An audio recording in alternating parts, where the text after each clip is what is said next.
compañeros y maestro, bienvenidos a un nuevo video acerca del Alzheimer y todo lo que deberías de saber acerca de esta enfermedad. Primero que nada empezaremos con la definición. La enfermedad del Alzheimer es una demencia neurodegenerativa más frecuente en el mundo. Su principal característica es el deterioro que va a ser progresivo en las funciones mentales. Por otro lado, la OMS considera la demencia como una de las principales causas de discapacidad y también de dependencia en las personas mayores en el mundo. Por otro lado, tenemos que igualmente el Alzheimer es una enfermedad que va a afectar a las células del cerebro, neuronas, que va a provocar que se degeneren y éstas mueran. También quienes padecen y presentan pues un deterioro que va a ser progresivo en la capacidad pues para procesar pensamientos, como la memoria, la orientación, el lenguaje, el aprendizaje, el cálculo y entre otras cosas. De acuerdo a la Organización Mundial de Salud, la enfermedad del Alzheimer es la forma más común de demencia y también se va a calcular que se presenta entre el 60% y el 70% de los casos. Estos van a afectar y se va a presenciar con mayor frecuencia en personas mayores de 60 años que tienen factores de riesgo también hereditarios. También se puede presentar en personas que son jóvenes, aunque realmente pues son en pequeñas o en menores medidas. Este muchacho me llena de orgullo. Entre el 5 y el 8% de la población general de 60 años sufre demencia en un determinado momento. Se prevé que un número total a futuro de las personas que tengan demencias alcance 82 millones en el en el año 2030.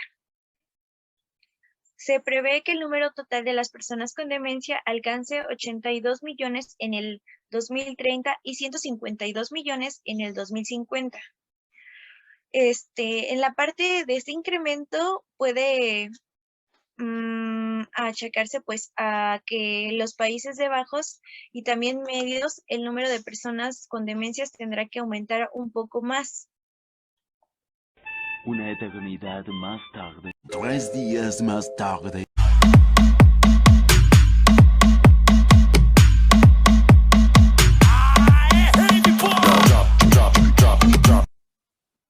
Hola, bueno, yo les hablaré acerca de la etiología del Alzheimer. Bueno, hay algunos factores que van a aumentar las probabilidades de desarrollar Alzheimer, por ejemplo, la edad, el sexo. La edad es entre los 70 a 80 años cuando hay un mayor riesgo, pero obviamente no por envejecer significa que vas a desarrollar Alzheimer. Como dice ahí, el hecho de que se asocie con edad no significa que envejecer conlleva a desarrollar Alzheimer. En el sexo masculino va a ser el que va a predominar, entonces los hombres tienen mayor riesgo de desarrollar. Tengo miedo, tengo miedo, tengo miedo, tengo miedo, tengo miedo, tengo miedo, señor, tengo miedo. Yo sé que yo sé y estoy, tengo miedo, tengo miedo, tengo miedo, tengo miedo, no voy a tener confianza, tengo miedo. Y qué bueno que están los medios de comunicación, qué bueno que están los medios de comunicación. Tengo miedo en este momento. Y se estima que un 40% de los pacientes con Alzheimer van a presentar antecedentes familiares. El Alzheimer se va a producir debido a la reducción de la producción cerebral de la acetilcolina. Recordemos que esta acetilcolina es un neurotransmisor y va a estar relacionado con lo que es el aprendizaje y la consolidación de los recuerdos. Entonces, como va a haber una baja producción de acetilcolina, va a haber un deterioro en el rendimiento de los circuitos colinérgicos del sistema cerebral. Varios genes van a estar pues, relacionados como causa de la enfermedad. Por ejemplo, el gen de la proteína precursora del amiloide, el PPA, que va a afectar al cromosoma 21. El gen de la presenilina 1, PS1, que va a afectar al cromosoma 14. Y el gen de la presenilina 2, el PS2, que afecta al cromosoma 1. Vaya, eso explica muchas cosas. Bueno, el gen de la poliproteína E, el APOE, que va a afectar el cromosoma 19. Ese es un factor de riesgo genético que va a aumentar el riesgo de desarrollar esta enfermedad. El APOE4 va a aumentar el riesgo de enfermedad de Alzheimer, pero esto está relacionado con la aparición de la enfermedad a edad más temprana. Cortes comerciales. Y volvemos a la normalidad. Yo soy Mauro, voy a explicar la explicación bioquímica de la enfermedad del Alzheimer, abreviada como EA. Tenemos que esta enfermedad se debe a una disfunción del sistema proteosoma, lo que va a causar, por lo tanto, una acumulación de proteínas. Esta acumulación de proteínas va a detonar enfermedades neurodegenerativas. En el 60% de los casos es la enfermedad del Alzheimer. La patología de la enfermedad del Alzheimer se caracteriza por dos lesiones principales en el cerebro, que es la pérdida neuronal, a causa de las dos lesiones principales, que es la formación de placas amiloides y los ovillos neurofibrillales interneuronales. Las placas amiloides están formadas por unas proteínas llamadas A-beta, mientras que los ovillos están formados por tau y por fosforilada. La acumulación de estas proteínas va a ser tóxica para las neuronas y va a causar enfermedades neurodegenerativas.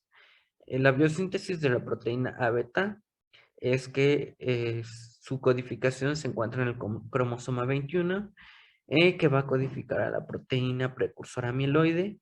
Esta proteína se asemeja a un receptor de membrana y vamos a tener que tiene dos vías. La que nos interesa es la vía no amiloidogénica, que va a hacer uso de dos enzimas, que es la secretasa y base 1. Va a liberar dos metabolitos, es el BAPP y C99.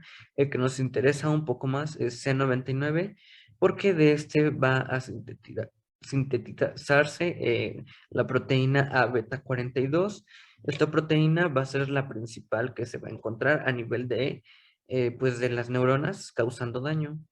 Esta proteína A-beta 42 va a formar fibrillas insolubles y estas fibrillas van a ser neurotóxicas. En un proceso normal, estas fibrillas son degradadas por la microglia, pero como no existe un correcto funcionamiento del sistema proteasoma ubiquitina, vamos a tener su acumulación en la neurona y va a causar su muerte. En el caso de tau, tenemos que esta proteína se va a unir a la tubulina de los microtúbulos en las neuronas y va a darle estabilidad. En un proceso normal, esta tau está fosforilada, pero en el caso de la enfermedad de Alzheimer, está hiperfosforilada. Forma entonces filamentos helicoidales rectos. Estos filamentos van a construir estructuras que se llaman los ovillos neurofibrillales interneuronales, mejor conocidos como NFT. La participación del sistema proteasoma ubiquitina es que en un proceso normal la ubiquitina marca o etiqueta y para hacer la degradación correspondiente en las proteínas que han sido marcadas por la estructura del proteasoma. El proteasoma tenemos que consta de 3 subunidades, dos centros reguladores denominados 19S y un núcleo catalítico denominado 20S. ¡Oh my God! ¡Wow! ¡Oh my God! Las dos subunidades 19S se van a dividir además en otras dos subunidades, que es 9S. Esta subunidad va a unir las proteínas poliubiquitinadas y la 10S se va a adherir al núcleo catalítico. Vamos a tener una de cada extremo y entre cada extremo también vamos a tener las llamadas tapas. Estas tapas abren el canal catalítico a 20S y empiezan a catalizar las proteínas que fueron marcadas previamente. Eso no me lo esperaba. En la enfermedad del Alzheimer, vamos a tener en estas imágenes que tenemos acumulación tanto de ubiquitina como de A-beta, por lo que sugiere que hay una mutación en en una enzima que nos va a ayudar a la proteólisis dependiente de ubiquitina.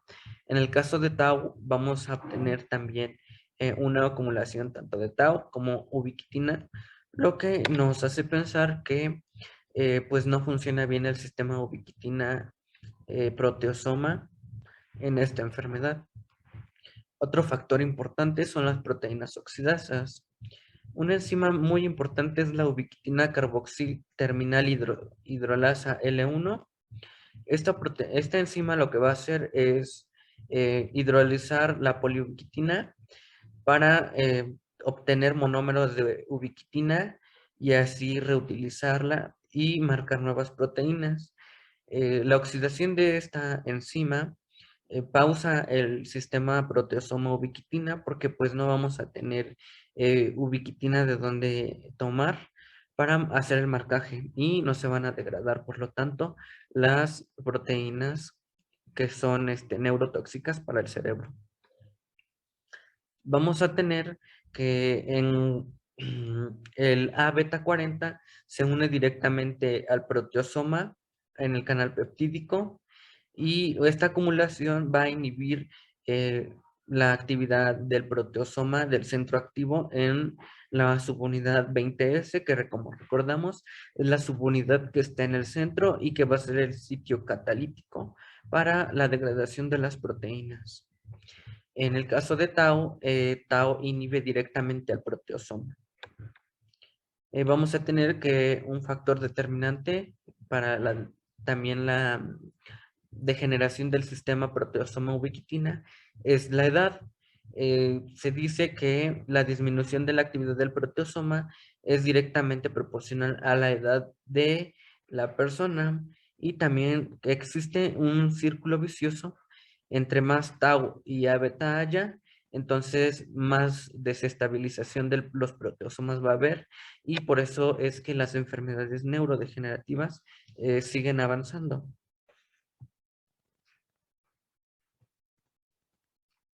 Cinco minutos más tarde. Bueno, ahora me toca exponerles sobre la parte de los síntomas de su cuadro clínico. Y bueno, como podemos ver, el más importante de todo esto, de sus síntomas es la memoria, ya que conforme va avanzando esta enfermedad, va perdiendo su memoria. Los primeros signos van a incluir la dificultad para recordar eventos o conversaciones recientes. Entre los más importantes, bueno, como ya lo mencioné, es la parte de las conversaciones, que las van a repetir muchas veces, las van a olvidar. ¿Me siento bien? ¿Estás bien? No sé qué está pasando. No sé. Tranquilo. No me quiero ir. No me quiero ir, señor. Por favor. No me quiero ir. No me quiero ir. No me quiero ir.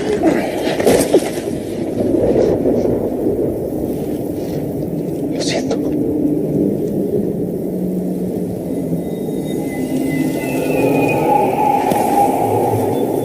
Igual van a poner objetos importantes, objetos personales en lugares que no van, en lugares equivocados. Igual una parte muy importante, bueno, ya cuando está avanzando esta enfermedad, es que en lugares que ya conocen o que ya han estado mucho tiempo, van a ir y este lugar como que lo van a olvidar, esta parte. Otra síntoma de esta enfermedad es la falta de razonamiento. Bueno, conforme la enfermedad va avanzando, esta va a causar los problemas para concentrarse, para pensar, y en especial en el caso de los conceptos y los números. Bueno, es muy importante ya que conforme va avanzando, las tareas que van realizando se les va a ir dificultando todo esto y en especial en la parte de los números y los conceptos, en la parte de los ejercicios, de cómo razonar ante una situación, va a ser difícil para estas personas con esta enfermedad. Otro muy importante es la parte de la personalidad y de la conducta, sus cambios, ya que los cambios cerebrales que se va a producir en esa enfermedad van a afectar todo esto. Van a tener cambios o comportamientos, conductas como depresión, se van a estar enojando mucho, En ese momento, Cell sintió el verdadero terror. estar muy perdidos. Igual van a estar con desconfianza también, van a estar muy tristes ya que van a estar eh, en la parte de una muy avanzada enfermedad de Alzheimer, van a estar tristes ya que se van a ir separando de la sociedad como tal, se van a separar de su familia también. Entonces, pues esta parte es muy importante, los cambios que van a sufrir en cuanto a su personalidad, su conducta, y pues es muy entendible, ya que pues van a ir en la parte de la memoria, van a estar olvidando todo esto. Y otro muy importante que se me hizo, pues sí, importante recalcarlo, es la parte de sus habilidades, ya que con el tiempo estas personas con Alzheimer van a olvidar hacer cosas muy importantes como bañarse, vestirse, leer, cantar, estas habilidades que pues son relativamente fácil para esas personas, conforme va avanzando, se les va a ir olvidando toda esta parte. Entonces, pues, sí, o sea, esta parte de las habilidades se les van a ir olvidando. Entonces, pues, esto está muy relacionado con la parte de la memoria, toda esta parte se va a ir perdiendo y pues al final ya muy avanzada la enfermedad, incluso se les va a olvidar la parte de, pues sí, esencial, que es la de alimentarse y pues es muy feo conforme va avanzando todo esto y bueno, esta es la parte de los síntomas de esta enfermedad. Una eternidad más tarde. Hola, soy Wendy y yo les voy a hablar acerca del diagnóstico. La edad media de diagnóstico para el Alzheimer se sitúa entre los 70 y los 80 años de edad. Algunos autores la refieren desde los 65 años. La edad va a ser el principal factor de riesgo para desarrollar esta enfermedad. Un diagnóstico temprano no solo va a ayudar al cuidador a saber cómo manejar la situación con este paciente, sino que también va a ayudarnos a nosotros a tener expectativas e incluso planear un futuro para este paciente, haciendo que su calidad de vida no se vea tan comprometida con esta enfermedad. ¿Vieron eso? Eso es ser bárbaro. En la evaluación médica, el doctor debe de contar con exámenes del estado físico y mental del paciente, exámenes de laboratorio e imagenología, pruebas neuropsicológicas, así como una historia detallada por el familiar o la persona cercana del enfermo. Ya desglosaremos estas pruebas más adelante. Es importante mencionar que todas estas pruebas no van a determinar si una persona tiene Alzheimer o no. Estas pruebas nos van a ayudar a excluir o descartar otras enfermedades que pueden tener una sintomatología ya sea igual o parecida a la de Alzheimer. El diagnóstico confirmatorio se da por un estudio que se realiza una vez muerto el paciente en su cerebro. En la entrevista, el doctor deberá preguntarle al familiar acerca de los primeros signos anormales que se detectaron en el enfermo. Le preguntará acerca de cuándo fueron y de qué tipo fueron, cómo lo manifestó. También sobre su evolución, cuánto tiempo duraron, así como una descripción detallada de los problemas que actualmente manifiesta. También preguntará sobre enfermedades previas o situaciones que no se esclarecieron completamente, por ejemplo, algunas caídas, desmayos e incluso convulsiones. También es muy importante que hable acerca de los medicamentos utilizados, ya sea anteriormente o en el presente. En el examen físico es un examen físico global, completo, pero va a tener especial énfasis en el sistema neurológico. Los exámenes de laboratorio e imagenología. No, como ya lo mencionamos, no hay ningún examen que confirme el Alzheimer, sino que es más bien son para descartar ciertas patologías con una sintomatología igual. ¡Wow! ¡Más despacio! ¡Velocista! Están las pruebas de sangre, que incluyen biometrías hemáticas, química sanguínea, vitaminas y pruebas de hormonas tiroideas, que se complementan con examen general de orina, electrocardiogramas, electroencefalogramas y radiografías de tórax. Dentro de la segunda fase de diagnóstico para el Alzheimer, nos vemos con la ayuda de tomografías computarizadas de cráneo, evaluaciones psiquiátricas y pruebas neuropsicológicas. La evaluación del estado mental del paciente. Bien, como ya lo vimos, la enfermedad del Alzheimer ocasiona alteraciones cognitivas que van a afectar funciones específicas. Funciones como orientación, fijación, concentración, todas estas que involucran a ciertas áreas del cerebro, ¿no? Entonces, para una primera evaluación del estado cognitivo, el Mini-Mental es esta prueba que está aquí, es de las más aceptadas y de las más difundidas para realizar a estos pacientes. Lleva aproximadamente 10 minutos realizarla y permite establecer con un cierto grado de confiabilidad el proceso de deterioro del enfermo. Debe ser aplicado por un neuropsicólogo y va a evaluar la orientación en el tiempo y el espacio, el registro, la fijación, la concentración y el cálculo, así como la memoria reciente, el lenguaje y la construcción de palabras y frases. Ciertos aspectos a considerar al aplicar esta prueba pueden ser la ceguera, la sordera, la limitación motora, las diferencias geográficas y culturales que tenga el paciente y el doctor, o incluso el mismo aislamiento en el que se ven envueltos este tipo de pacientes. Ciertamente, como trabajamos principalmente con adultos mayores ante esta enfermedad, los adultos mayores pueden llegar a padecer demencia o incluso si no, se pueden llegar a abrumar o sentirse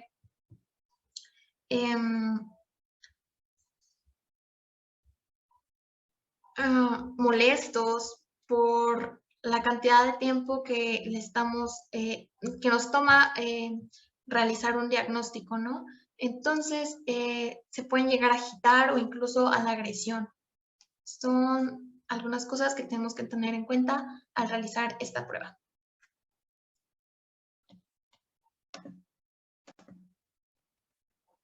Ok, algunos factores a considerar al hacer este tipo de pruebas es que, aunque las pruebas neuropsicológicas son excelentes instrumentos complementarios para el diagnóstico, ciertamente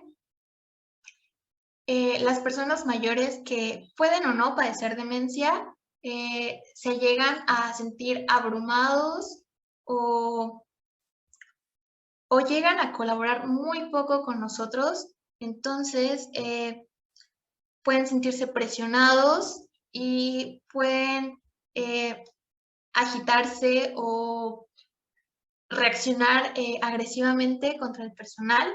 Entonces es algo que tenemos que considerar, así como otros factores que son la ceguera, la sordera, la limitación motora, las diferencias geográficas y culturales que podemos llegar a tener entre el doctor y el paciente. A su vez, el aislamiento al que pueden estar sujetos estos adultos, ¿no? Es importante mencionarlo. La llevaré a casa con mamá. Unos minutos más tarde. Bueno, ahora les hablaré del tratamiento. Vamos a tener que en la actualidad no se conoce la fisiopatología de la enfermedad de Alzheimer en toda su extensión. Por lo tanto, no se dispone de un tratamiento eficaz para detener la progresión o prevenir el desarrollo de la enfermedad. El objetivo del tratamiento se va a dirigir a frenar el deterioro de las funciones afectadas y preservar las funciones cognitivas existentes para tratar de mejorar la calidad de vida del paciente. Caray, eso sí me interesa. El tratamiento va a consistir en dos tipos, el farmacológico y no farmacológico, y van a ser una combinación. En los farmacológicos vamos a tener los inhibidores de la acetilcolinesterasa. ¿Por qué? Porque al inicio de la enfermedad se produce un intenso déficit colinérgico, en concreto de la acetilcolina, con el fin de aumentar la cantidad de acetilcolina. En la neurotransmisión se emplean las moléculas del donepezilo, la ribastigmina y la galantamina, que inhiben de manera inespecífica la acetilcolinesterasa. Estos fármacos, debido a su acción sobre el sistema nervioso central, mejoran ligeramente diferentes aspectos de la enfermedad del Alzheimer a largo plazo, como la conducta y el conocimiento. Sin embargo, también actúan a nivel periférico, por lo que pueden causar efectos adversos relacionados con la hiperestimulación muscarínica periférica, que son las alteraciones digestivas, genitourinarias o las neurológicas, que son las más comunes entre los tres medicamentos. Estas reacciones adversas suelen aparecer al inicio del tratamiento. Es por eso que se recomienda que se inicien dosis bajas y se vaya incrementando de manera gradual según la tolerabilidad del paciente. Ahora vamos a tener a los bloqueadores de canales de calcio al receptor de NMDA, N-metil de aspartato. Niveles altos de glutamato hacen que aumente la sensibilidad de los receptores de NMDA. Cuando tienen lugar una sobreestimulación glutaminérgica y aumenta la cantidad de calcio en el interior de la neurona, conduce a una degeneración de esta debido a la sobrecarga de calcio en su interior. El glutamato estimula, entre otros, los receptores de NMDA, que van a estar relacionados con los procesos de formación de la memoria y con la patogénesis de las demencias. En las despolarizaciones patológicas, la memantina permanece sobre todo en el receptor de NMDA, lo bloquea y va a impedir la entrada de calcio y por lo tanto va a evitar la muerte neural. Así la memantina mantiene la neurotransmisión glutaminérgica necesaria para la memoria y evita la exotoxicidad glutaminérgica. Ahora vamos a tener un medicamento muy nuevo, que es el aducanumab, que está diseñado para atacar y eliminar el amiloide, una de las proteínas distintivas que se acumula en el cerebro de las personas con Alzheimer en una etapa temprana de la enfermedad. La expectativa es que elimine el amiloide y esto retardará el daño del cerebro y la progresión de los síntomas. Las personas incluidas en el ensayo de este fármaco tenían un deterioro cognitivo leve o enfermedad de Alzheimer y leve confirmado por una exploración cerebral por PET, que es una tomografía por emisión de positrones que muestran la acumulación de amiloide en el cerebro. No está claro si el medicamento sería adecuado para personas con enfermedad de Alzheimer en etapa avanzada, pero en personas con Alzheimer en etapa leve o principios ha sido muy efectivo. Ahora hablaré de los tratamientos farmacológicos de los síntomas de la conducta y el comportamiento. ¿Y esto por qué? Porque muchas veces suelen presentar algunos de estos síntomas. Por eso algunas veces les recomiendan los antidepresivos, pero no se recomienda que los tomen también durante un largo tiempo porque pueden presentar mareos, vómitos, puede afectarlos también de alguna manera en su memoria. Vamos a tener los somníferos, que las personas con Alzheimer no deben de usar estos medicamentos con regularidad porque hacen que se confundan más y sean más propensas a sufrir caídas. También vamos a tener los ansiolíticos o medicamentos contra la ansiedad. También se utilizan para tratar la agitación. Estos medicamentos pueden causar somnolencia, mareos, caídas y confusión. Por esta razón, los medicamentos se recomiendan que se utilicen durante un corto periodo. También vamos a tener los anticonvulsivos, que son medicamentos que a veces se usan para tratar la agresión severa, los efectos secundarios que pueden incluir somnolencia, mareos, cambios de humor y confusión. Vamos a tener también los antipsicóticos, que son medicamentos que se utilizan para tratar la paranoia, las alucinaciones, la agitación y la agresión. Los efectos secundarios de este medicamento pueden ser graves, incluso pueden llevar a la muerte. Y solo se deben administrar en personas con Alzheimer cuando el médico esté de acuerdo en que los síntomas son muy graves y que es necesario que el paciente los tome. Todos estos medicamentos no son del todo recomendados para personas con Alzheimer y solamente las pueden consumir cuando el médico les haya explicado todos los riesgos y efectos secundarios del medicamento y también cuando no hayan dado resultado otras opciones más seguras que no incluyan el uso de medicamentos. Ahora vamos a tener los no farmacológicos. Hay que dejar en claro que ninguna de estas intervenciones evitará el avance de la enfermedad del Alzheimer ni mejorará las capacidades cognitivas de la persona afectada, aunque sí pueden contribuir a hacer más lento el deterioro cognitivo y funcional en su vida cotidiana. Son tratamientos que favorecen a la calidad de vida y pueden ayudar a controlar las posibles alteraciones conductuales que pueden presentar una persona con esta enfermedad y de forma secundaria reducir la ansiedad también incluso del cuidador. Vamos a tener que estar la estimulación cognitiva, el ejercicio físico y la terapia conductual y el entrenamiento de ABD, que es la actividad de la vida diaria. También es importante que el cuidador tenga un amplio conocimiento de la enfermedad y de todas sus consecuencias y esté dispuesto a ayudar en todo al paciente y apoyarlo principalmente. Y bueno, por mi parte sería todo. Cortes comerciales.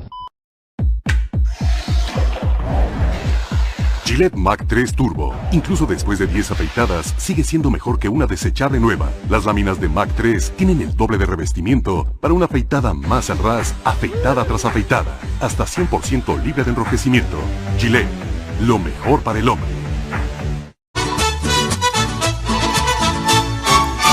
Hoy vamos todos a gozar, con alegría en el corazón, conmigo todos a cantar, al ritmo de este reventón. Felicidades, felicidades, que bien la pases y vamos a bailar. Y mueve la caderita y mueve también los pies y date una vueltecita y olvídate de